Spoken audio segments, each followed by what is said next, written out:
Hi நண்பா, this is சினிகா மன்றி. Marvel cinematic யூனிவர்ஸ்லேயே ரொம்பவே அண்டர்ரேட்டடான ஹீரோனா அது மூன் நைட் தான். மூன் நைட்டை பேஸ் பண்ணி ஒரு சீரிஸ் வந்திருக்கு. நான் ரீசெண்டாக அந்த சீரிஸை பார்த்தேன். சீசன் 1 முடிச்சுட்டு சீசன் 2 பார்க்கலாம் அப்படின்னு போனால் 2022 சீசன் 1 வந்துச்சு. கிட்டத்தட்ட 4 வருஷம் ஆகுது, இன்னுமே சீசன் 2 வரல. சீசன் 1 நல்லா இல்லைனா கூட பரவாயில்ல, ஆனால் சீசன் 1 செம்மையாக இருக்கும். எப்படி ஒரு கேரக்டராக இருக்க வச்சுக்கிட்டு மார்வல் இன்னுமே சீசன் 2 எடுக்காது ரொம்பவே ஷாக்கிங்காக தான் இருக்குது. ஸோ இந்த வீடியோவில் மூணு சீசன் 1 ஃபுல்லாமே பார்க்கலாம். இன்னும் நம்ம சேனல் யாரெல்லாம் சப்ஸ்கிரைப் பண்ணலையோ சப்ஸ்கிரைப் பண்ணுங்கள். பக்கத்தில் இருக்க பெல் ஐக்கன்ல கிளிக் பண்ணுங்கள். சோஷியல் மீடியா பேஜில் ஃபாலோ பண்ணலாம், ஃபாலோ பண்ணுங்கள். இப்போ வாங்க வீடியோக்குள்ளே போகலாம். எபிசோட் ஸ்டார்டிங்கில் ஒரு கேரக்டரை காட்டுறாங்க. இந்த கேரக்டரோட பேர் ஆர்த்தர் ஹேரோ. ஆர்த்தர் ஒரு கிளாஸில் தண்ணியை குடிச்சிட்டு அந்த கிளாஸை உடஞ்ச கிளாஸ் பீசஸ் எல்லாம் எடுத்து ஷூக்குள்ளே போட்டு அந்த ஷூவை மாட்டியே நடக்கிறான். அடுத்த சீனில் இந்த சீரிஸோட ஹீரோவை காட்டுறாங்க. இவரோட பேர் ஸ்டீவன். ஸ்டீவன் எப்பவுமே தூங்குறப்போ தன்னோட காலை கட்டிக்கு தான் தூங்குவான். அது மட்டும் இல்லாமல் பெட்டை சுற்றி மண்ணையும் கொட்டி வச்சிருப்பான். அது ஏன் அப்படிங்கிறத சீரிஸ் போக சொல்கிறான். டோரோட கேப்பில் டேப் கூட போட்டு ஒட்டிருக்கான். அப்புறமா குளிச்சுட்டு ரெடி ஆகிட்டு அம்மாவுக்கு கால் பண்ணி பேசுகிறான். ஸ்டீவன் ஒரு கோல்டு பீஸ் வளர்க்குறான். இதோட பேர் கஸ். கஸுக்கு ஒரே ஒரு துடுப்பு தான் இருக்குது. அம்மா கிட்ட பேசின பேர் அப்படியே வேலைக்கு கிளம்புறான். வேலைக்கு போகிறது பஸ்ஸை பிடிக்கலாம் அப்படின்னு போனா பஸ் இவனோட ஃபர்ஸ்ட்டாக போயிடுச்சு. எப்படியே பின்னாடி ஓடி போய் அந்த பஸ்ஸை பிடிச்சி வேலைக்குமே வந்துடுறான். ஸ்டீவன் வேலை செய்கிறது ஒரு மியூசியமில் ஒரு பொண்ணு பிரமிடுக்குள்ளே குப்பையை வச்சுட்டு இருக்கா. அந்த பொண்ணை பிடிச்சி குப்பையை நீ பிரமிடுக்குள்ளேயே வைக்கிறியா அப்படிங்கிற மாதிரி கேட்க, பிரமிடில் அவ்வளோ ஒருத்திலே அப்படின்னு சொல்கிறான். ஒருத்திலையா, உனக்கு பிரமிடை பற்றி ஒன்றுமே தெரியல, இங்கே வான்னு கூட்டிகிட்டு போய் மியூசியமில் இருக்க ஒரு மம்மியை காட்டி இந்த மம்மியை பார்த்தா என்ன தெரியுது அப்படிங்கிற மாதிரி கேட்க, இது மம்மியே இல்லை, சாதாரண பொம்மை, பார்க்காத பொம்மை மாதிரி தான் இருக்கும். ஆனால் இதோட உடம்புக்குள்ள உண்மையான மனுஷங்களுக்கு என்னென்ன பார்ட்ஸ் எல்லாம் இருக்குமோ அது எல்லாமே இருக்கும். இதே தவிர இதே மட்டும் இருக்காது அப்படிங்கிற மாதிரி அந்த பொண்ணு கேட்க, ஏன்னா இதயத்தை வச்சு தான் நல்லவங்களை கிட்டவங்களா அப்படிங்கிறத பாதாள உலகத்தில் தீர்மானிப்பாங்க அப்படிங்கிற மாதிரி அந்த பொண்ணு கிட்ட பேசிட்டு இருக்க. மியூசியமோட ஹெட் வராங்க. நம்ம ஸ்டீவன் இந்த மியூசியமில் கிஃப்ட் விற்கிற டிபார்ட்மெண்ட்ல தான் வேலை பார்த்துட்டு இருக்காரு. ஆனால் ஸ்டீவனுக்கு மியூசியம் கைடு வேலை ரொம்பவே பிடிக்கும். மியூசியம் கைடு வேலையெல்லாம் பார்க்காம உன்னோட வேலையை பாரு அப்படின்னு சொல்லிட்டு போறாங்க. அங்கே வேலை பார்க்குற இன்னொரு பொண்ணு, நீ சொன்ன மாதிரியே நாளைக்கு 7 மணிக்கு டேட்டிங் வந்துரு அப்படின்னு சொல்லிட்டு போறான். ஆனா ஸ்டீவனுக்கு அந்த பொண்ணை டேட்டுக்கு கூப்பிட்டதுக்கான எந்த ஒரு ஞாபகமே இல்லை. நைட் எல்லா வேலையை முடிச்சுட்டு ஸ்டீவன் எப்பவுமே தனியாக தான் தங்குவான். கூட இருக்கிறது யாருமே இல்லை. ஸோ ரோட் சைட்ல எல்லாம் சில மாதிரி பெர்ஃபார்ம் பண்ணுவாங்கல்ல, ரோட் சைட்ல எல்லாம் சில மாதிரி பெயிண்ட் பண்ணிட்டு உட்காந்துருப்பாங்கல்ல, அவங்க கிட்ட போய் ஒவ்வொரு நாளைக்கும் டேட்டு நடந்த எல்லாத்தையுமே சொல்லுவான். இன்னைக்குமே அவர்கிட்ட தான் போய் புலம்பிட்டு இருக்கான். நான் நைட் ரூம்ல தான் தூங்குறேன், ஆனா முழிச்சு பார்த்தா வேற எங்க இருக்கேன். எலும்புனோட உடம்புல அடிச்சு போட்ட மாதிரி இருக்கு. என் நிலம்பு தெரியாம என்ன ஒரு பொண்ணு டேட்டுக்கு கூட கூப்பிட்டுருக்கா. ஆனா எனக்கு அந்த பொண்ணு டேட்டுக்கு கூப்பிட்டதா ஞாபகமே இல்லை. நைட் தூங்குறப்போ காலை பெல்ட் கட்டிக்கிட்டு தூங்குறேன்னு அந்த பொண்ணு பார்த்தா அதுக்கப்புறம் கூட பிடிக்குமான்னு தெரியலையே அப்படிங்கிற மாதிரி அந்த ஸ்டாச்சு மேனு கிட்ட புலம்பிட்டு இருக்கான். அவர்கிட்ட நடந்த எல்லாத்தையுமே புலம்பிட்டு இன்னைக்கு நைட்டு வீட்டுக்கு வந்து பெட்டை சுத்தி மண்ணை கொட்டிட்டு டோர்ல டேப் அடிச்சுட்டு காலையுமே பெல்ட் எல்லாம் கட்டிக்கிறான். திடீர்னு அந்த ஸ்கிரீன் பிளாங்க் ஆகுது. ஸ்டீவன் எலும்பி பார்த்தா வேற எங்கே இருக்கா. அவனோட வாயெல்லாமே உடஞ்சிருக்கு. எலும்பி நம்ம எங்கே இருக்கும் அப்படிங்கிற மாதிரி பார்த்துட்டு இருக்க. இந்த இடத்துல இருக்கக்கூடாது, உனக்கு ஆபத்து, உனக்கு எதுவுமே ஆகக்கூடாது, நான் மார்க்க உன்னை கண்ட்ரோல் பண்ண விடு அப்படிங்கிற மாதிரி ஒரு வாய்ஸ் கேட்குது. யார் நீ, நான் எங்கே இருக்கேன், என்னோட உயிருக்கு ஏன் ஆபத்து அப்படின்னு அந்த வாய்ஸ் கிட்ட கேட்க, உன் பாக்கெட்டில் ஒரு முக்கியமான ஸ்கேரப் இருக்கு, உங்ககிட்ட அது இருந்து அசால்ட்டாக அவங்க கொண்டுருவாங்க, ஸோ மார்க்கை கண்ட்ரோல் பண்ண விடு அப்படின்னு அந்த வாய்ஸ் சொல்லுது. மார்க் நான் யார் அப்படிங்கிறது சீரியஸ் போக தெரியும். ஸ்டீவன் பாக்கெட்டில் கைவிட்டு பார்க்குறான். உண்மையாகவே அதுக்குள்ள ஒரு ஸ்கேரப் இருக்கு. ஸ்கேரப்னு என்னன்னா பழங்கால ஹிந்தியர்கள் ரொம்பவே புனிதமாக வணங்கின ஒன்று. இவன் அதை பார்த்துட்டு இருக்க. அவனுக்கு பின்னாடி ஒரு பயங்கரமான ஒரு உருவம் வருது. அதோட ஃபேஸை காட்டல. இவன் திரும்பி பார்க்குறான். அந்த உருவம் போயிடுச்சு. அவன் இருக்கிற இடத்துக்கு முன்னாடி ஒரு பெரிய கோட்டை இருக்கு. அதுக்குள்ள இருந்து ஓடி வந்தவங்க இவன் எங்க இருக்கான் அப்படின்னு சொல்லிட்டு கண்ணை வச்சு அட்டாக் பண்ண ஆரம்பிக்கிறாங்க. இந்த கோட்டையை வச்சு ரொம்பவே பெரிய ஒரு தியரி போயிட்டு இருக்கு. இதுதான் டாக்டர் டூமோட கோட்டை அப்படின்னு. ஸ்டீவன் அங்கிருந்து தப்பிச்சு ஓடுறான். அவன் ஓடி அந்த ஊரோட டவுனுக்கு வந்துடுறான். அந்த இடத்துல எபிசோட் ஸ்டார்டிங்ல ஆர்த்தர்னு ஒரு கேரக்டர் வந்துச்சுல, அந்த கேரக்டர் வருது. ஆர்த்தர் அந்த இடத்துக்கு வந்து நின்று யார் முதல்ல வரீங்க அப்படிங்கிற மாதிரி கேட்க ஒருத்தர் வராரு. அங்க வந்தவனோட கையை பிடிச்சிட்டு நீ கடவுள் அமித்தை வழிபடுறியா அப்படிங்கிற மாதிரி கேட்க அவனுமே ஆமான்னு சொல்றான். கடவுள் அமித் நாயர் அப்படிங்கிறதும் சீரியஸ் போக தெரியும். அவனோட கையை பிடிச்சதுமே ஆர்த்தரோட கையில் இருக்க தராசு டேட்டு செம்ம நிற்குது. அதை பார்த்ததுமே ஆர்த்தர் நீ நெல்ல வந்தான், ஆன்மா பரிசுத்தமானதுன்னு சொல்லி அவனை அனுப்பி வச்சிடறான். ஸ்டீவன் அட்டாக் பண்ணவங்க அந்த இடத்துக்குமே வந்துடுறாங்க. அவங்கள பார்த்ததுமே அங்கே ஆர்த்தரை பார்க்க நின்று அந்த கிரௌடுக்குள்ள ஸ்டீவன் போய் ஒளிஞ்சிக்கிறான். அடுத்தது ஆர்த்தர் கிட்ட இன்னொரு வயசான லேடி போறாங்க. அவங்களோட கையை பிடிச்சதுமே தராசு சமமா இல்லை. அந்த தராசு கீழே போகுது. அந்த தராசு கீழே போனதுமே நான் எல்லாம் தான் பண்ணிருக்கேன், யாருக்கும் எந்த ஒரு பாவமே பண்ணதில்லை அப்படிங்கிற மாதிரி சொல்ல, இந்த தராசு எதிர்காலத்தில் நீ பண்ணக்கூடிய பாவங்களையுமே காட்டும், நீங்க கண்டிப்பா அமித்தை நம்புறீங்க அப்படின்னு நான் நினைக்கிறேன், அமித்தோட முடிவை கடைசின்னு சொல்ல அந்த லேடி அங்கேயே செத்து போறாங்க.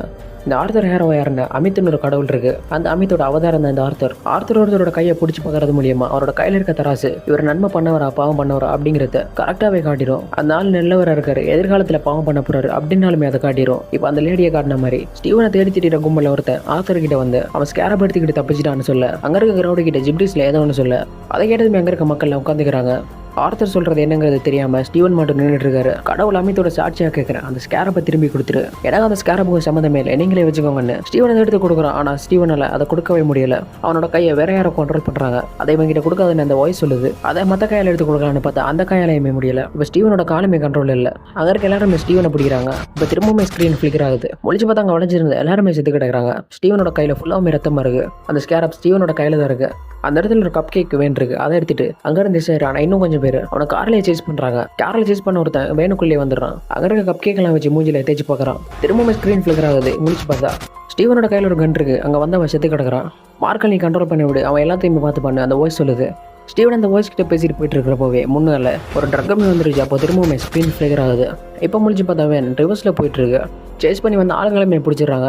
அவங்களுக்கு மேலே அந்த முன்னாடி போன ட்ரக்கில் இருந்து அந்த மரக்காட்டையில் விழுது. திரும்பவுமே ஸ்க்ரீன் ஃபிளிக்கர் ஆகுது. எலும்பி பார்த்தா ஸ்டீவன் வீட்டில் இருக்கான். பெட்ல இருந்து எலும்பி பார்த்ததுமையோ இதெல்லாம் கனவு போல நினச்சிக்கிட்டு அந்த டோரில் டேப்பையும் கழிச்சு போட்டுறான். அந்த பக்கெட்டில் பார்த்தா இதே மாதிரி எக்கச்சக்க டேப் போட்டிருக்கான் போல. டிவியை பார்த்துட்டு சாப்பிட்டுட்டு இருக்கிறப்போ அந்த கோல்டு பீஸை பார்த்தா அந்த கோல்டு பீஸுக்கு வழக்கமாக ஒரு துடுப்பு தானே இருக்கும். ஆனால் இந்த டைம் 2 துடுப்பு இருக்கு. நான் உங்ககிட்ட வாங்கிட்டு போகிறப்ப இதுக்கு ஒரே ஒரு துடுப்பு தான் இருந்துச்சு. ஆனால் இப்போ 2 வளர்ந்துருக்கு. எப்படி இது பாசிபிள்னு கேட்க, நீங்கள் தான் நேற்று வந்து ஒரு துடுப்பு இருக்க மீனை கொடுத்துட்டு இந்த மீனை வாங்கிட்டு போனீங்க அப்படிங்கிற மாதிரி அந்த லேடி சொல்கிறாங்க. ஸ்டீவனுக்கு இந்த கடைக்கு வந்ததுக்கான ஞாபகமே இல்லை. ஸ்டீவன் இப்போ தான் எழுப்பியிருப்பான். ஆனால் கிளாக்கை பார்த்தா 5 மணி ஆயிருக்கு. 5 மணி நான் காலையில் 5 மணி இல்லை, ஈவினிங் 5 மணி. அந்த பொண்ணு வேறு 7 மணிக்கு டேட்டு கூப்பிட்டுப்பால. ஸோ அவசரமாக கோட்லாம் போட்டு ரெடி ஆகிட்டு அந்த பொண்ணு சொன்ன ஹோட்டலுக்கு போய் வெயிட் பண்ண. அந்த இடத்துல அந்த பொண்ணு வரவே இல்லை. ஏன்னாச்சுன்னா அந்த பொண்ணுக்கு கால் பண்ணி கேட்டா, நான் உனக்கு கூப்பிட்டது வெள்ளிக்கிழமை 7 மணிக்கு, ஆனால் நீ இப்போ வந்திருக்கிறது ஞாயிற்றுக்கிழமை 7 மணிக்கு. வியாழக்கிழமைக்கு அப்புறம் வெள்ளிக்கிழமை நான் வரும், எப்படி ஞாயிற்றுக்கிழமை வந்துச்சு அப்படின்னு அந்த பொண்ணுக்கிட்டே ஸ்டீவன் கேட்க, அந்த பொண்ணு அசிங்கமாக திட்டிட்டு நான் வெள்ளிக்கிழமை உனக்காக வெயிட் பண்ணிட்டு இருந்தேன், இனிமேல் மூஞ்சிலேயே முடிச்சிடாருன்னு சொல்லி ஃபோனை கட் பண்ணிடுறா. அப்போ ஸ்டீவனுக்கு 2 நாள் என்னாச்சு அப்படிங்கிறது ஞாபகத்தில் இல்லை. ஹோட்டலில் இந்த வழியை அம்மா கிட்ட பேசிக்கிட்டு வரான். அம்மா அந்த பொண்ணை பற்றி கேட்குறாங்க போல. அந்த பொண்ணுக்கு என்ன ரொம்பவே பிடிச்சிருக்கு, டேட்டில் நல்லாவே போச்சு அப்படிங்கிற மாதிரி உண்மையை சொல்லாமல் போய் சொல்கிறான். வீட்டுக்கு வந்து 2 நாள் என்ன இருக்கும் அப்படின்னு யோசிச்சுட்டு இருக்கிறப்போ அவன் சாப்பிட்டுட்டு இருக்கிற சாக்லேட் கீழே விழுது. கீழே விழுந்த சாக்லேட் எடுக்க பார்த்தா கீழே ஃப்ளோரில் டேபிளோட மார்க் இருக்கு. ஃப்ளோரில் இருக்க கார்பெட் எடுத்து பார்த்தா அந்த மார்க் போயிட்டே இருக்கு. அந்த மார்க் போன பக்கமே அந்த டேபிளை நவுத்திட்டு போய் பார்த்தா அந்த இடத்துக்கு சரியா மேலே ஒரு சீக்ரெட் பிளேஸ் மாதிரி ஒன்று இருக்கு. அந்த டேபிள் மேலே ஏறிட்டு அதுக்குள்ளே என்ன இருக்குன்னு பார்த்தா அதுக்குள்ளே சாவியும் செல்ஃபோனும் இருக்கு. அந்த செல்ஃபோனை ஆன் பண்ணி பார்த்தா அதில் லைலாங்கிற நம்பர்ல இருந்து நிறையவே மிஸ் கால்ஸ் வந்திருக்கு. யார் அந்த லைலான்னு அந்த நம்பருக்கு கால் பண்ணி பார்த்தா அந்த ஃபோன் அந்த சைடில் ஒரு பொண்ணு தூக்குறா. மார்க் நீ இன்னும் உயிரோட தான் இருக்கே, ஆனால் கால் பண்ணது ஏன் நீ அட்டன் பண்ணல, நீ இப்போ எங்கே தான் இருக்கன்னு ரொம்பவே கோவமாக கேட்குறா. ஸ்டீவன் பேசுறது ஒரு இன்னசென்ட் டோனில் இருக்கும். லைலா கிட்டேயும் அதே மாதிரி பேச, நீ ஏன் இப்படி பேசுகிற, உனக்கு ஏதாச்சும் உடம்பு சரியில்லையா அப்படிங்கிற மாதிரி கேட்குறா. இல்லை நான் வழக்கமாக இதே மாதிரி தானே பேசுவேன், அது இருக்கட்டும் யார் நீங்கள் என்ன கேட்குற, மார்க் நீ என்ன என்கிட்ட விளையாடுறியா, என்ன யாருன்னு கேட்குற, ஒரு டைம் நீ இதே மாதிரி தான் பண்ணிட்டு இருக்கேன்னு சொல்கிறப்போவே அந்த கால் கட் ஆகுது. அப்போ ஸ்டீவன் யாரோ ஒருத்தவங்க கூப்பிட்றாங்க. மார்க்குமே அந்த வீடு ஃபுல்லாக திட்டுறான், யாருமே இல்லை. பாத்ரூமில் பார்க்குறப்போ அங்கே இருக்க கண்ணாடியில் ஸ்டீவனோட ரிஃப்ளெக்ஷன் தான் கூப்பிட்டுருக்கு. ஸ்டீவனுமே அந்த கண்ணாடியை ஒத்து பார்க்குறான். அந்த கண்ணாடி தான் ஸ்டீவனை கூப்பிட்டுருக்கு. இவனோட உருவமே இவனை கூப்பிட அந்த இடத்துல இந்த பயந்து அடிச்சுக்கிட்டு ஓட ஆரம்பிக்கிறான். பயந்து அடிச்சு ஓடி வந்து லிஃப்ட்ல ஏறி கிரவுண்ட் ஃப்ளோரை கிளிக் பண்ணா அந்த லிஃப்ட் திரும்ப 3rd ஃப்ளோரில் வந்து நிற்குது. ஆல்ரெடி ஸ்டீவனுக்கு பின்ன ஒரு உருவம் இருந்துச்சு இல்லை, அப்போ அந்த உருவத்தோட ஃபேஸை காட்டிருக்க மாட்டாங்க. இப்போ அந்த உருவத்தை ஃபுல்லாமே காட்டுறாங்க. பார்க்குறதுக்கு ரொம்பவே பெரிய ஒரு கழுகு மாதிரி இருக்கு. அது இவனத்தை நோக்கி வந்துட்டு இருக்கு. அதை பார்த்ததுமே பயந்து ஸ்டீவன் கண்ணை மூடுறான். கண்ணை திறந்து பார்த்தா முன்னாடி அந்த உருவம் இல்லை, ஒரு பாட்டி தான் நிற்கிறாங்க. வெளில வந்து பார்த்தா அந்த லிஃப்ட் 5வது ஃப்ளோரில் நிற்குது. பின்னாடி ஏதோ ஒன்று மூச்சுற சத்தம் கேட்குது. திரும்பி பார்த்தா அந்த உருவம் அவனுக்கு பின்னாடி தான் நிற்குது. முழிச்சு பார்க்குறான். ஏதோ ஒரு பஸ்ஸில் இருக்கான். பஸ்ஸில் போகிறப்ப அந்த உருவம் ரோட்டில் நிற்குது. ஸ்டீவனை கண்டுபிடிச்சி அந்த ஆர்த்தருமே அந்த பஸ்ஸுக்குள்ளே வந்துடுறான். இவன் ஆர்த்தரை பார்த்ததுமே பயந்து பஸ்ல இருந்து இறங்கி கொடுக்குன்னு மியூசியமில் வந்துட்டு அந்த மியூசியமோட செக்யூரிட்டி செக் பண்ணுறவங்க கிட்ட யாரோ ஒருத்தர் என்ன துரத்திட்டு வந்துட்டு இருக்கான். ஆர்த்தர் ஸ்டீவனை ஃபாலோ பண்ணிட்டு அந்த மியூசியம் உள்ளே வந்துடுறாரு. ஆர்த்தரை பார்த்ததுமே பயந்து அந்த மியூசியமோட செக்யூரிட்டி கிட்ட போய் இவர் என்ன ஃபாலோ பண்ணி வந்துட்டு இருக்காரு அப்படின்னு சொன்ன அந்த செக்யூரிட்டி அமித் வாழுங்கன்னு சொல்றான். இவனுமே அமித்தை வழிபடுறவன் தான். அமித்தோட போட்டோவை காட்டுறான். தலை மட்டும் முதல்ல மாதிரி இருக்கு, உடம்பெல்லாம் மனுஷ மாதிரி இருக்கு. அந்த ஸ்கேரப் அமித்தை பத்தி ஸ்டீவனுக்கு தெரிஞ்சிருக்கு போல. ஒருத்தவங்க தப்பு செய்யறதுக்கு முதல்ல அவங்களோட தப்பை கண்டுபிடிச்சு அவங்களுக்கு தண்டனை கொடுத்தா கூட பரவாயில்ல, அவங்கள கொலை பண்றது எப்படி சரியா வரணும் ஸ்டீவன் கேட்கறான். பாவம் பண்ண நினைக்கிற யாருமே இந்த உலகத்துல இருக்கிறதுக்கு தகுதி இல்லாதவனுங்க. அமித் செய்யறது எப்பவுமே சரியா தான் இருக்கும். அமித்தோட கோவத்துக்கு ஆளாகாதுன்னு சொல்றாரு. ஸ்டீவன் அந்த இடத்துல தப்பிக்க பாக்குறான். அந்த மியூசியம் ஃபுல்லாமே அமித்தோட ஆள்கள் தான் இருக்காங்க. அமித் எல்லாருமே வழிபட ஆரம்பிச்சிருந்தாங்கன்னா எப்போவே உலகத்தில் நடந்திருந்த மிகப்பெரிய படுகொலை எல்லாத்தையுமே அமித் நடக்க விடாம பண்ணிருப்பாரு. அப்படியாப்பட்ட ஒரு புனிதமான கடவுள் இன்னொரு கடவுள் அவரோட அவதார வச்சு துரோகம் பண்ணா. அந்த அவதாரோட குரல் உனக்கு கேட்டுட்டு இருக்குன்னு எனக்கு நல்லாவே தெரியும். ஸ்டீவனோட கையுமே பிடிக்கிறாரு. ஆனால் அந்த தராசு பேலன்ஸாவே இல்லை, மேலே கீழே போயிட்டே இருக்கு. இதை பார்த்ததுமே ஆர்த்தரை ஆடி போயிடுறாரு. ஸ்டீவனையுமே அந்த இடத்துல இருந்து விட்டுறாரு. ஆர்த்தர் அந்த இடத்துல இருந்து போயிட்டாரு. ஸ்டீவன் அவனோட வேலையை பார்த்துட்டு இருக்கான். நைட்டுமே ஆயிடுச்சு. அப்போ அந்த இடத்துல நாய் கத்துற சத்தம் கேட்குது. வெளியில வந்து பார்த்தாங்க யாருமே இல்லை. ஸ்டீவன் அந்த இடத்துல பார்த்துட்டே போயிட்டு இருக்கிறப்போ அங்க இருக்க கண்ணாடியில போனதுக்கு அப்புறம் கூட அவனோட உருவம் தெரியுது. இன்னும் உள்ள போய் தேடி பார்த்தா அந்த சத்தம் கேட்டது ஒரு நாயோட தான். பாக்குறதுக்கு அந்த நாய் ஒரு மம்மி மாதிரி இருக்கு. அந்த நாய் ஸ்டீவன் வச்சிருக்கு கேரக்டர் தான் தெரிய வந்திருக்கு. ஸ்டீவனை செஸ் பண்ண ஆரம்பிக்குது. ஸ்டீவன் அந்த நாயை பார்த்து பயந்துட்டு அங்க இருந்து ஓட ஆரம்பிக்கிறான். வழியில இருக்க எல்லாத்தையுமே தள்ளி விட்டுட்டு வர்றான். ஆனால் அந்த நாய் ரொம்பவே பவர்ஃபுல்லா இருக்கு. மியூசியமோட பாத்ரூம்ல வந்து கதவையை பூட்டிடுறான். ஆனால் அந்த நாய் அந்த கதவையை உடைக்கிற மாதிரி இருக்கு. அப்போ அந்த பாத்ரூமில் ஸ்டீவன் என்னால் உன்னை காப்பாற்ற முடியும்னு ஒரு குரல் கேட்குது. பக்கத்தில் இருக்க கண்ணாடியில் பார்த்தா அந்த குரல் அந்த கண்ணாடியில் இருந்தா பேசிட்டு இருக்கு. ஸ்டார்டிங்கில் அந்த வாய்ஸ் மார்க்கு கண்ட்ரோலை கொடுன்னு சொல்லிச்சுல்ல, அந்த மார்க் இவன் தான். ஸ்டீவன் கிட்ட இருக்க இன்னொரு பர்சனாலிட்டி புரியுற மாதிரி சொல்லணும்னா அன்னியன் மூவில வரது போல. அதனால் இன்னும் கொஞ்சம் நேரத்தில் கதை முடிச்சுட்டு உள்ள வந்து உனக்கு கொண்டுரும். உனக்கு எதுவும் ஆகாமல் இருக்கணும்னா கண்ட்ரோல் இருக்க கூட. ஸ்டீவனுக்கும் வேறு வழி தெரியல, கண்ட்ரோலை கொடுத்துட்றான். ஸ்டீவன் கண்ட்ரோலில் கொடுத்த அடுத்த செகண்ட் அவனோட உடம்பெல்லாம் வந்துடுது. அந்த நாயுமே கதவை உடச்சிட்டு உள்ளே வந்துருச்சு. இப்போ பாத்ரூம் வெளியிலேருந்து காட்டுறாங்க. அந்த உள்ளே வந்து நாய் கத்துற சத்தம் கேட்குது. அந்த நாயை ஸ்டீவன் போட்டு புரட்டி எடுத்துகிட்டு இருக்கான். கேமரா பாத்ரூமில் காட்டினா ஸ்டீவன் ஷூட்டெல்லாம் போட்டுக்கிட்டு அந்த நாயை அடி நடிச்சு அந்த இடத்துலயே கொள்றான். இந்த கேரக்டரோட பேர் தான் மூன் நைட். இப்போதைக்கு ஸ்டீவன் கிட்ட இருக்க ஒரே ஒரு பர்சனாலிட்டியை ரிவீல் பண்ணியிருக்காங்க. வழக்கமாக நடக்கிற மாதிரி தான் ஸ்டீவன் முழிச்சு பார்த்தா அவன் வீட்டில் இருக்கான். ஸ்டீவனுக்கு நடந்த எல்லாத்தையுமே நம்புறதா இல்லையா அப்படிங்கிறது ஒன்றுமே புரியல. அங்கே இருக்க கண்ணாடி முன்னாடி போய் நின்று திரும்பவுமே மார்க்குங்கிற கேரக்டர் வருமா அப்படிங்கிறத பார்த்துட்டு இருக்கான். அப்போதைக்கு மார்க் கேரக்டர் வரல. குளிச்சு முடிச்சு ரெடி ஆகிட்டு மியூசியமில் வந்து பார்த்தா மியூசியம் ஃபுல்லாகவுமே சீல் பண்ணிட்டு இருக்காங்க. அங்கே இருக்கவங்க கிட்ட என்னாச்சுன்னு கேட்க நேற்று நைட்டு ஏதோ ஒன்று நடந்திருக்கு, பாத்ரூமில் ஃபுல்லாகவுமே உடஞ்சி கிடக்கு, சிசிடிவி ஃபுட்டேஜில் செக் பண்ணிட்டீங்களான்னு கேட்க இப்போ அதை தான் பார்த்துட்டு இருக்கேன் அப்படின்னு சொல்லிட்டு அவன் இப்போ சிசிடிவி செக் பண்ணுறான். கூட ஸ்டீவனுமே போகிறான். ஸ்டீவன் அங்கே இருக்கவங்க கிட்ட நம்ம இப்போ பார்க்க போகிறது ரொம்பவே கொடூரமாக இருக்கும், நீ பயந்துடாத அப்படிங்கிற மாதிரி ரொம்பவே பில்டப் பண்ணுறான். ஃபுட்டேஜை செக் பண்ணா ஸ்டீவன் பயத்தில் அங்கே இருக்க ஸ்டாச்சு பின்னாடி வந்து ஒளிஞ்சிட்டு இருக்கான். இதுக்கப்புறம் தான் அந்த கொடூரமான உருவம் வரும்னு ஸ்டீவன் சொல்கிறான். அப்படி யாரும் தான் வரப்போறான்னு அவனுமே கூட சேர்ந்து ஆர்வத்தோடவே பார்த்துட்டு இருக்கு. அங்கே யாருமே வரல. ஸ்டீவன் மட்டும் தனியாக பயந்து ஓடிட்டு இருக்கான். ஸ்டீவனை கூப்பிட்டு போலீஸ் ஆஃபீஸர் இன்வெஸ்டிகேட் பண்ணுறாங்க. உங்களுக்கு தெரிஞ்சு மனதளவில் ஏதோ ஒரு ப்ராப்ளம் இருக்கு போல, எனக்கு தெரிஞ்ச ஒரு சைக்காலஜிஸ்ட் இருக்காரு, நான் ரெஃபர் பண்ணணும்னு சொல்லி அவர்கிட்ட போய் பாருங்க. அன்ஃபார்ச்சுனேட்லி உங்களை மியூசியம்ல இருந்து ஃபயர் பண்ணுறாங்க, நீங்கள் தான் அந்த பாத்ரூம் போட்டு உடச்சிருக்கீங்க அப்படிங்கிறது அந்த சிசிடிவி கேமராவில் தெரிய வந்துச்சு. உங்களோட நல்ல நேரம் மியூசியம் இன்சூரன்ஸில் இருக்கிறதால நீங்கள் உடச்ச பொருளை செட்டில் பண்ணணும் அப்படிங்கிற அவசியம் இல்லை. உங்களோட பொருள் மியூசியம்ல இருந்துச்சுன்னா அது எல்லாத்தையும் எடுத்துக்கிட்டு இங்கேருந்து போயிருங்க அப்படின்னு அந்த போலீஸ் சொல்கிறாரு. எந்த பொருளுமே இல்லைன்னு சொல்லிட்டு வழக்கம் போல அந்த ஸ்டாச்சு மேன் கிட்ட வந்து நடந்த எல்லாத்தையுமே சொல்கிறான். என் வாழ்க்கையில் எனக்கு தெரியாமல் என்னென்னமோ நடந்துட்டு இருக்கு, என்ன பண்ணுறதுன்னு ஒன்றுமே புரியலைன்னு புலம்பிட்டு இருக்கிறப்போ அந்த வாலெட்டில் ஃபோன் கூட ஒரு சாவி இருந்துச்சுல்ல, அந்த சாவி இவனுக்கு ஞாபகம் வருது. அந்த சாவியோட கீச்சனை பார்த்ததுமே அது பேங்க் லோக்கரோடது அப்படிங்கிறத கண்டுபிடிச்சிட்டான். இவனுக்கு அந்த பேங்க் லோக்கர் தெரியும், ஆனால் எந்த பிரான்ச்னு தெரியாது. ஸோ அந்த பேங்கோட எல்லா லோக்கரையுமே செக் பண்ணிட்டு கடைசியாக ஒரு பேங்க் லோக்கருக்கு வந்திருக்கான். அங்கே இருக்க ஆஃபீஸர் கிட்ட ஸ்டீவன் கிராண்ட் அப்படிங்கிற பேரில் அப்படி இல்லைனா மார்க்குங்கிற பேரில் ஏதாச்சும் லோக்கர் இருக்கான்னு கேட்க, மார்க் உங்களே என்னால் எப்படி மறக்க முடியும், வாங்க உங்களை லோக்கருக்கு கூட்டிகிட்டு போகிறேன்னு மார்க்கோட லோக்கர் ரூமுக்கு கூட்டிகிட்டு போய் காட்டுறான். அந்த ஸ்டோரேஜ் உள்ள நிறையவே பேக்ஸ் இருக்குது. அதில் ஒரு பேக்கை ஓப்பன் பண்ணி பார்த்தா அதுக்குள்ளே கன்னு, நிறையவே பணம், இன்னும் நிறைய பாஸ்போர்ட்ஸும் இருக்குது. அந்த பாஸ்போர்ட்டில் ஸ்டீவனோட ஃபோட்டோ தான் போட்டிருக்கு, ஆனால் அதில் மார்க் ஸ்பெக்டர் அப்படிங்கிற பேர் போட்டிருக்கு. ஸ்டீவன் வச்சிருந்த ஸ்கேரப் அந்த பேக்குள்ளே இருக்குது. அந்த ஸ்கேரப் எடுத்து ஐந்து டைம் ஒரு சைடை பாயிண்ட் பண்ணி நிற்குது. அந்த லோக்கர் ரூமுக்குள்ளேயுமே கண்ணாடி இருக்குது. அந்த கண்ணாடியில் திரும்பவுமே மார்க் வந்துட்டான். யார் நீங்கள் இருக்கிறதுல யாரோடது, என் உடம்புக்குள்ள எப்படி நீ வந்து கேட்க, இங்கே இருக்க எல்லாத்தையுமே பார்த்தோன்னு குழப்பமாக தான் இருக்கும். இப்போ நீ ரொம்ப பெரிய ஆபத்தில் இருக்க, நான் நினச்சா மட்டும் தான் அவனை காப்பாற்ற முடியும். எனக்கு நிறைய வேலைங்க இருக்குது. நான் மார்க் ஸ்பெக்டர், கடவுள் காஞ்சி ஒரு அவதார். கான்சு சொல்கிறத நான் செஞ்சு முடிப்பேன். கான்சுனா யாருன்னா ஸ்டீவன் ஒரு உருவம் தரத்துச்சு இல்லை, அந்த உருவம் தான். இப்படி அமித்தோட அவதாரம், அதே மாதிரி கான்சோட அவதார் மார்க். இன்னும் கொஞ்சம் வேலை மட்டும் தான் பாக்கி இருக்கு, நீ என்ன கண்ட்ரோல் பண்ண விட்டுனா அந்த வேலையெல்லாம் முடிச்சிருவேன், நான் திரும்ப இவன் பக்கமே வர மாட்டேன், இந்த பேக் எடுத்துட்டு போய் போலீஸ் கிட்ட காட்டி சரண்டர் ஆக போகிறேன் அப்படின்னு சொல்லி அந்த ரூமில் இருந்து வெளியில் போய் பார்க்குறான். வெளியில் வந்து பார்த்தா அந்த இடத்துல கான்சு வந்துட்டாரு. கான்சோ பார்த்து இன்னுமே பயந்து அங்கேருந்து வெளியில் ஓடி வந்தா கால் தடைக்கு ஒரு ஸ்கூட்டிக்கு முன்னாடி விழுந்துடுறான். அந்த ஸ்கூட்டி ஓடினது ஒரு பொண்ணு. அந்த பொண்ணு ஸ்டீவனை பார்த்துட்டு மார்க்னு சொல்கிறா. எந்த பொண்ணு தான் அந்த ஃபோனில் கால் பண்ணல, அந்த லைலா. ஸ்டீவன் அந்த இடத்துல இருந்து கூட்டிகிட்டு போகிறான். நம்ம கல்யாணம் பண்ணி கொஞ்சம் நாளைக்கு அப்புறமா எப்படியா நீ திடீர்னு விட்டுட்டு வருவேன்னு லைலா கேட்க, நான் எப்போ உங்களை கல்யாணம் பண்ணேன் அப்படின்னு ரொம்ப இன்னசென்ட்டாக கேட்குறான். என்னதாச்சும் உனக்கு மண்டையில் ஏதாச்சும் அடிபட்டு எல்லாத்தையுமே மறந்துட்டு எனக்கு கேட்குறா. முதல்ல நீங்கள் என் ஃப்ளாட்டுக்கு கூட்டிகிட்டு போங்க, அதுக்கப்புறம் எல்லாத்தையுமே நான் புரியுற மாதிரி சொல்கிறான்னு சொல்லி லைலா கூட்டிகிட்டு ஃப்ளாட்டுக்கு வரான். அப்போ மீன் தொட்டியில் இருக்கிற ரிஃப்ளெக்ஷனில் மார்க் ஸ்டீவன் கிட்ட பேசுகிறான். இப்போவே நீ லைலாவை இந்த இடத்துல இருந்து கூட்டிகிட்டு போ, அவனோட உயிருக்கு ஆபத்து. ஆனால் ஸ்டீவன் அதை எதையுமே கண்டுக்கல. அந்த பெட்டு ஃபுல்லாக மண் கொட்டிருக்கிறத பார்த்து உனக்கு ஏதாச்சும் வியாதி இருக்கா அப்படிங்கிற மாதிரி கேட்க, இல்லை சும்மா தான் எனக்கு தூக்கத்தில் நடக்கிற வியாதி இருக்கு, அதனால தான் இப்படி மண்ணை கொட்டி வச்சிருக்கேன்னு லைலா கிட்ட சொல்லி சமாளிக்கிறான். இந்த வீட்டை நீ வாடகைக்கு இருக்கான்னு கேட்க, இல்லை இது அம்மாவோட வீடு. ஸ்டீவனோட ரூமில் நிறையவே புக்ஸ் இருக்கு. அந்த புக்ஸ் எல்லாத்தையுமே லைலா எடுத்து பார்க்குறா. அங்கே இருக்க புக்ஸ் எல்லாம் லைலாக்கு ரொம்பவே பிடிச்ச புக்ஸ். அங்கே இருக்க ஒரு புக் எடுக்கிறாங்க, அதில் எகிப்து கல்ச்சரை பற்றி போட்டிருக்கு. அதில் இருக்கிறத பற்றி ஸ்டீவன் லைலா கிட்ட எக்ஸ்பிளைன் பண்ண ட்ரை பண்ணிட்டு இருக்கிறப்போ, இது எதையுமே நீ எக்ஸ்பிளைன் பண்ணவே தேவையில்லை, எனக்கு எல்லாமே தெரியும், நான் ஒரு ஆர்கியாலஜிஸ்ட், இதுவுமே உனக்கு மறந்துருச்சான்னு கேட்குறா. ஸ்டீவன் லைலா கிட்ட மார்க்கை பார்த்து சொல்லலான்னு போகிறான். மார்க் சொல்ல வேண்டாம்னு சொல்கிறான். மார்க் சொல்கிறத கேட்காம, நான் சொல்கிறது இப்போ நீங்கள் நம்பி தான் ஆகணும். பேங்க் லோக்கல்ல இருந்து எடுத்துகிட்டு வந்த பேக் எடுத்து லைலா கிட்ட கல்லான்னு போகிறப்போ இந்த பேக்கை பார்த்துட்டானா அதுக்கப்புறம் அவரோட உயிருக்கு ஆபத்தாயிரும் அப்படிங்கிற மாதிரி மார்க் சொல்ல அவன் காட்டாமல் விட்டுறான். ஆனால் லைலா இந்த பேக்கை பார்த்துட்டு என்ன இருக்கும் அப்படின்னு உள்ள செக் பண்ணி பார்த்தா அதுக்குள்ளே இருக்க ஸ்கேரப்பை கண்டுபிடிச்சிடறா. இந்த ஸ்கேரப்பை பற்றி லைலாக்கும் தெரிஞ்சிருக்கு. இந்த ஸ்கேரப்போட யூஸ் என்னன்னா அமித்தோட சமாதி எங்கே இருக்குது அப்படிங்கிறத இந்த ஸ்கேரப் காட்டும். இது ஒரு காம்பஸ் மாதிரின்னு சொல்லலாம். மார்க் லைலாவை கல்யாணம் பண்ணுறதுக்கு முன்னாடியே இருந்து ரெண்டு பேரும் இந்த ஸ்கேரப்பை தான் தேடிட்டு இருந்திருக்காங்க. நடுவில் ரெண்டு பேருக்கு லவ் ஆகி கல்யாணம் பண்ணியிருக்காங்க. மார்க் திடீர்னு லைலா விட்டு வந்திருக்கான். ஏன் விட்டு வந்து அப்படிங்கிறதுக்கான ரீசன் போக சொல்லுவாங்க. லைலாக்கு இந்த உடம்புல மல்டிபிள் பர்சனாலிட்டி இருக்கிறது தெரியாத போல. அந்த டைம் பார்த்து வெளியில் யாரோ காலிங் மேல் அடிக்கிறாங்க. லைலா ஒளிஞ்சிக்க சொல்லிட்டு போய் பார்த்தா வெளியில் போலீஸ் வந்திருக்காங்க. இந்த வீட்டில் தனியாக தான் இருக்கியா, இல்லை வேறு யாச்சும் இருக்காங்களான்னு அந்த போலீஸ் கேட்க, இல்லை நான் மட்டும் தான் தனியாக இருக்கேன். வந்த போலீஸ் ரூம் ஃபுல்லாக செக் பண்ணி பார்க்குறாங்க. லைலா ஜன்னல் வெளியில் வந்து வெளியில் ஒளிஞ்சிட்டு இருக்கா. ஸ்டீவன் வச்சிருந்த மார்க்கோட பேக்கை போலீஸ் பார்த்துறாங்க. இவனோட பேர் ஸ்டீவன், நான் அதுக்குள்ளே இருக்க பாஸ்போர்ட்டில் மார்க்கனில் போட்டிருக்கோம். போலி பாஸ்போர்ட் வச்சிருக்கேன்னு அவனை அரெஸ்ட் பண்ணிட்டு போகிறாங்க. அந்த பாஸ்போர்ட்டில் இருக்கிற டீட்டெயில்ஸ் எல்லாம் வச்சு செக் பண்ணி பார்க்க இவனோட நேம் மார்க் ஸ்பெக்டர். மார்க் ஒரு கூலிப்படை சேர்ந்தவன். 1994 நடந்த ஒரு பெரிய ஒரு அட்டாக்ல இவனுமே இருந்திருக்கான். அந்த அட்டாக்ல நிறையவே ஆர்கியாலஜிஸ்ட் செத்துருக்காங்க. அவங்க ஸ்டீவனை போலீஸ் ஸ்டேஷனுக்கு கூட்டிட்டு போல வேற எங்கேயே கூட்டிட்டு போறாங்க. எங்கன்னு போய் பார்த்தா இவனுங்க போலீஸ் இல்லை, இவங்களுமே அமைத்த வழிபடுறவங்க தான். கார் போய் ஒரு இடத்துல நிற்கிது. அங்கே இருக்க ஒரு பொண்ணுக்கிட்டேயுமே அந்த தராசு டேட்டு போட்டிருக்கு.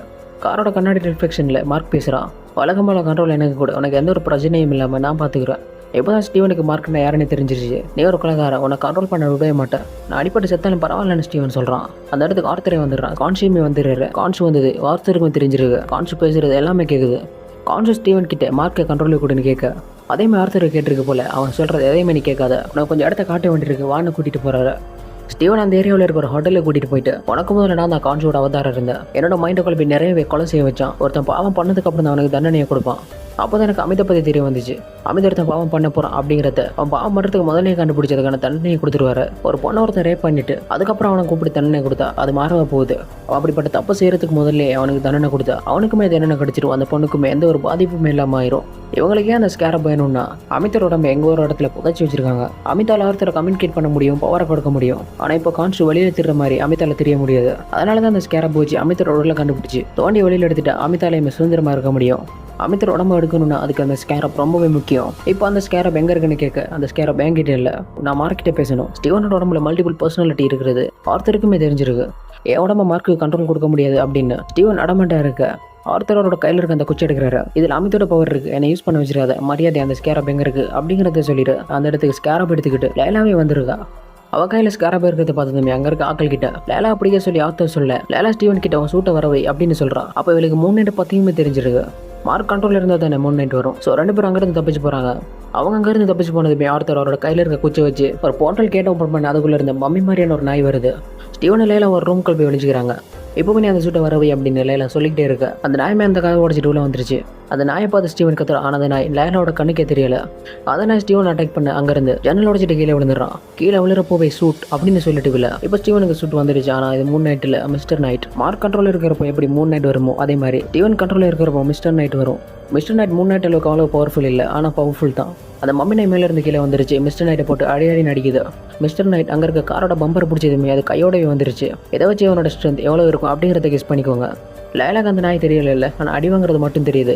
லைலா அங்கே கீழே இருக்க ஒரு பாட்டில் எடுத்து அடிக்கிறா. அந்த நாய் லைலாவையும் அட்டாக் பண்ண ஆரம்பிச்சிருச்சு. மிஸ்டர் நைட் கிட்ட பவர்ஸ் இருக்கு, ஆனால் அதை எப்படி யூஸ் பண்ணணும் அப்படிங்கிறது ஸ்டீவனுக்கு தெரியாது. ஸ்டீவன் கிட்ட மார்க் கண்ட்ரோல் கேட்குறான், ஆனால் அப்போ கூட கொடுக்கல. அந்த நாயை டிஸ்ட்ராக்ட் பண்ணிட்டு அதை அட்டாக் பண்ண வரப்போ ஒரே ஒரு பஞ்ச் அங்கே இருக்க எல்லாத்தையுமே உடச்சிட்டு போய் விழுது.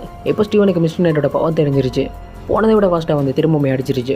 பறந்து போய் அங்கே இருக்க பஸ்க்கு கீழே விழுந்துறான். அது நாங்கள் யாருக்குமே கணக்கு தெரியாதுல்ல. இவன் சேரத்தெல்லாம் பார்த்துட்டு அங்கே இருக்கவங்க ஏதோ குடிச்சிக்கிட்டு டான்ஸ் ஆடுறான் அப்படின்னு நினச்சிட்டு இருக்காங்க. அந்த பஸ்ஸோட ரிஃப்ளெக்ஷனில் மார்க் பேசுகிறான். நீமே நல்லா தான் சண்டை போடுற, ஆனால் சுற்றி பாரு எவ்வளோ திங்ஸ் உடஞ்சிருக்குன்னு. எப்படியே போச்சு நம்ம மக்களுக்கு எல்லாருக்குமே ஆபத்து. ஸ்டீவனுமே சுற்றி பார்க்குற அங்கே இருக்க இடம் ஃபுல்லாமே உடஞ்சிருக்கு. சரி என்னமோ பண்ணு, கண்ட்ரோல் எடுத்துக்கோ அப்படின்னு சொன்ன அடுத்த செகண்டே மிஸ்டர் நைட்டில் இருந்த 3 நைட் டிரான்ஸ்ஃபார்மேஷன் செம்மையாக இருக்கும். 3 நைட் முதல்ல மக்கள் இருக்க இடத்துலேருந்து அந்த நாயை டிஸ்ட்ராக்ட் பண்ணி வேற ஒரு இடத்துக்கு கூட்டிட்டு போகிறான். இந்த இடத்துல சேசிங் செம்மையாக இருக்கும். நான் தான் சொன்னேன்ல இப்படி ஒரு கேரக்டரை வச்சுட்டு ஐநாட் சீரியஸில் எடுத்துகிட்டு இருக்கானுங்க. பின்னாடி அந்த நாய் பாஞ்சி அட்டாக் பண்ண வரப்போ ஒரே அடி அந்த நாயை பிடிச்சி பூரான ஒரு கம்பியில் குத்தி அங்கேயே சாவடிச்சிடறான்.